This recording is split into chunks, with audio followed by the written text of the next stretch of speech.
So, heute backe ich ein Haferbrot. Das Haferbrot besteht hier aus vor allem Haferflocken. Es ist wie immer glutenfrei, es ist vegan und als Triebmittel nehmen wir Backpulver. Dieses Rezept ist total einfach. Das gelingt auf jeden Fall. Du hast nicht das Problem mit dem Sauerteig, dass das eventuell nicht aufgeht. Kein Problem mit der Hefe, mit der Temperatur. Du verrührst die Zutaten miteinander, lässt es eine Weile stehen, formst es und backst es. Es geht wirklich total schnell. Ich zeige dir es einfach, wie ich das mache und würde mich total freuen, wenn dir das Rezept gefällt, wenn du in den Kommentaren was schreibst oder mir einfach ein Like da lässt. Es hilft meinem Kanal, dass YouTube das Rezept auch mehr Leuten empfiehlt. Gut, also, dann starten wir. So, also wir starten mit dem Einweichen von unseren Flohsamenschalen. Ich habe hier Flohsamen. Das wiegen wir ab. Wir brauchen gute 25 Gramm. Ich mache das am liebsten gleich hier in der Schüssel. So, jetzt ist auf 0. Jetzt können wir. Machen wir ein bisschen mehr. 27 Gramm Flohsamenschalen. Dann gießen wir einen halben Liter Wasser dazu. Ich wiege das Wasser mit der Waage gerne ab, gerade beim glutenfreien Backen. So, 500 Gramm. Dann muss man auf jeden Fall die Flohsamen gleich ins Wasser einrühren, dass sich keine Klumpen bilden.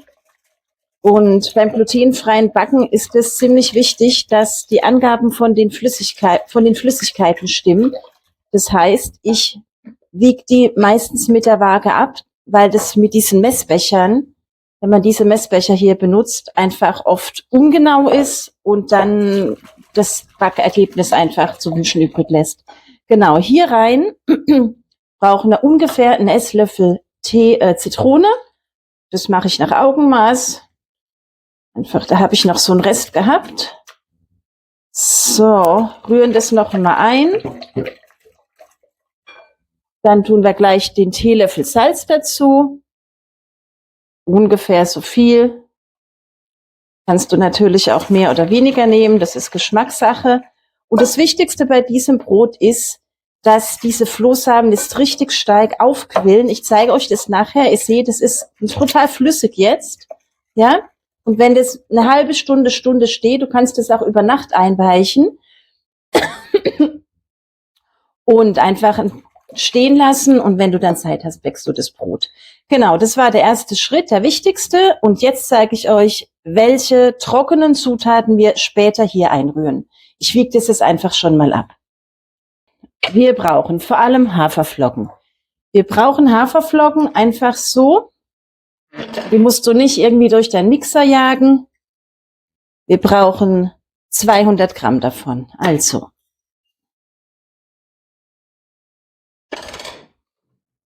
So. 200 Gramm Haferflocken. Dann brauchen wir 100 Gramm gemahlene Hirse. Ich schaue da mal nach in meinem Glas. Ja, die muss ich auch mal wieder beschriften. Ich glaube, das sind keine 100 Gramm mehr. Was ich dann mache, ich werde es wahrscheinlich mit Buchweizenmehl mischen. Jetzt schauen wir mal, wie viel Gramm das noch sind. 50, ja, 74 Gramm.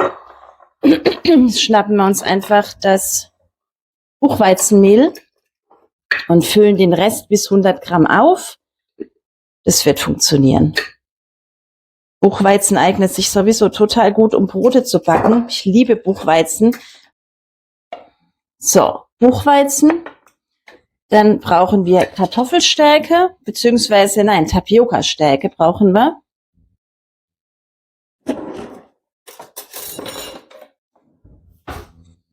So, machen wir das mal so ein bisschen, vermischen wir das. 50 Gramm Tapioca-Stärke.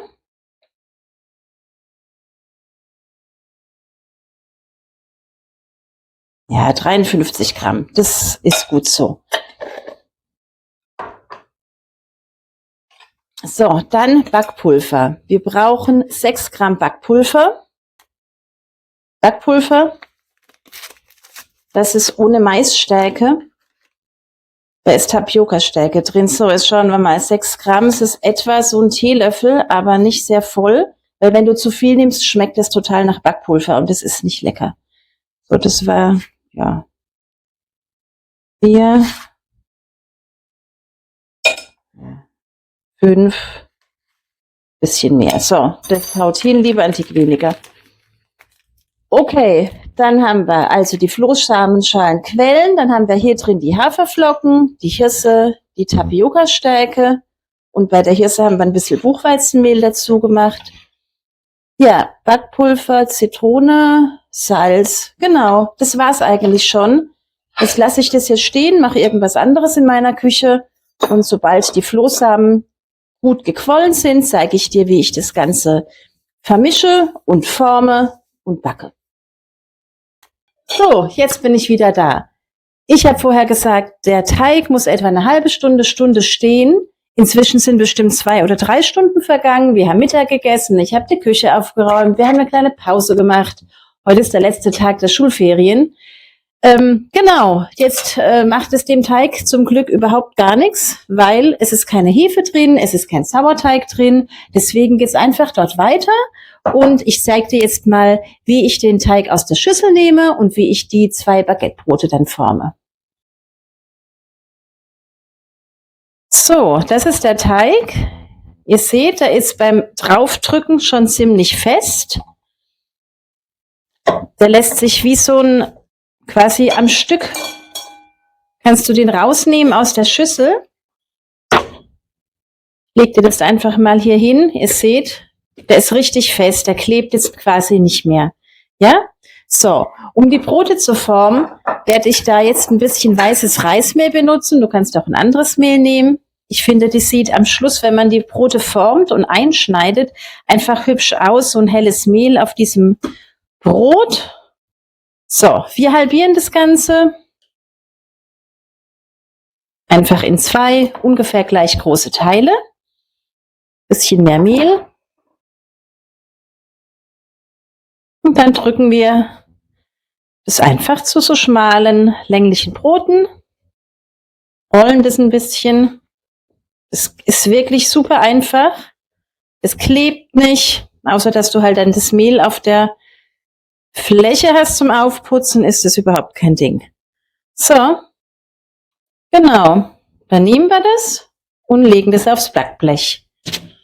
Mit dem zweiten Brot machen wir genau das Gleiche. Wir drücken es leicht zusammen, rollen es leicht.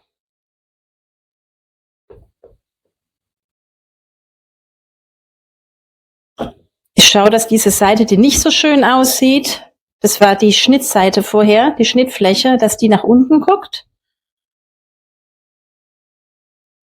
So, und fertig sind die Brote. Und aufs Blech. Schau her, hier sind sie auf dem Blech.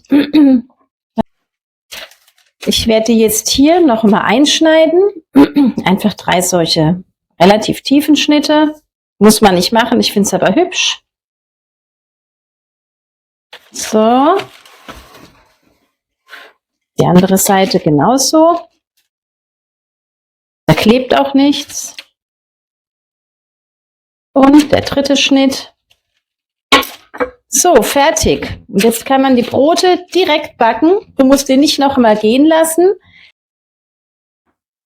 So, ich backe die Brote so, wie sie sind, im Backofen direkt, vorgeheizt natürlich auf 200 Grad Ober-Unterhitze, knapp 400 Grad Fahrenheit, ungefähr 1 Stunde. Du kannst mal nach 50 Minuten etwa gucken. Die Backöfen backen ja auch ein bisschen unterschiedlich, damit es dir nicht zu dunkel wird. Genau, das war's. Ich hoffe, das Rezept hat dir gefallen. Schreib's mir gerne in die Kommentare und genau, bis zum nächsten Video. Ich verlinke dir hier gleich eins. Wenn du Lust auf mehr vegane und glutenfreie Rezepte von mir hast, klick gleich hier, ich verlinke dir welche und dann freue ich mich, dich wiederzusehen. Bis dann. Tschüss.